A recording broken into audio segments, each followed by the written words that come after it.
Hi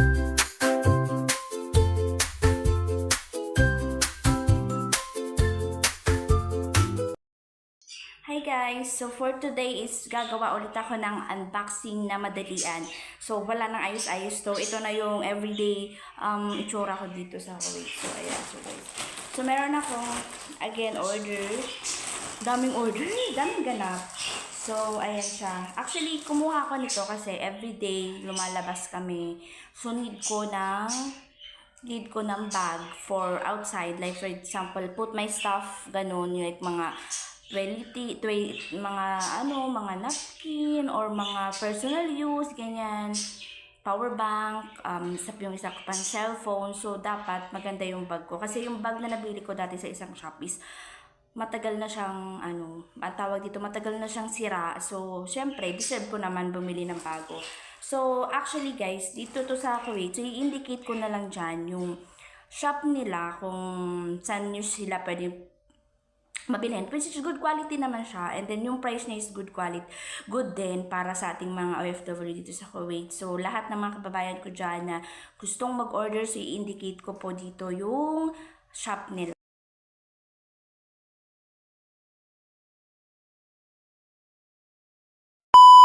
So ito siya guys, actually bumili ako ng bag. Oh, bag number 1. So okay naman siya, nice naman. So i-unbox natin. Malaki na din siya and oh, nice. Kaayo. Oy, hindi pa siya naka-assemble. So i-assemble nyo na lang. Nice. And then may price din siya dito. Jansport. As you can see, Jansport. Okay naman siya. May dalawang compartment. And then ito. Oh, okay naman siya sa price. Makapal. Pasensya nyo ng ingay ng ibon ko dito. Okay naman siya guys, as you can see. Okay naman siya yung compartment niya. So ito yung number 1. Number 1. So lagay na natin dyan. So number 2. So bag number 2.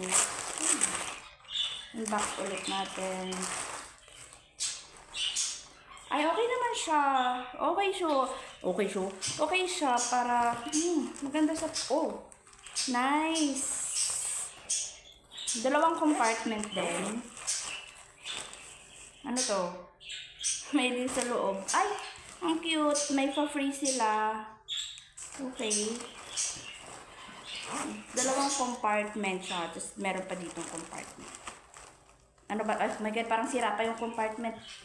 Parang sira. Okay, hindi. Ay, sira ba? Getche, parang sira pa. Okay. Hindi naman siya sira. So, ayan siya. Ayan. Bag number 2.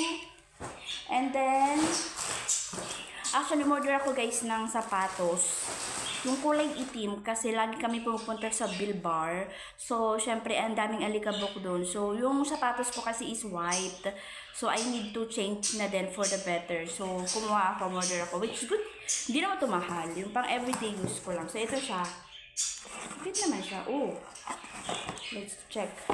38 kasi yung kinuha kong size. So, okay naman siya guys for the price. Let's check. I-check ko later kung kasya siya. 38 ba ito? Sana kasya. Kasya sana siya. Kasi pag hindi kasya, patay. Kasya. Kasya. Ang cute. Ang cute niya. Okay naman siya. Papakita ko sa inyo. Ayan siya guys. Okay naman siya for carry na din naman. Ayan siya guys. So, ayan siya. Okay naman siya for the price. Kasya naman. Ayan.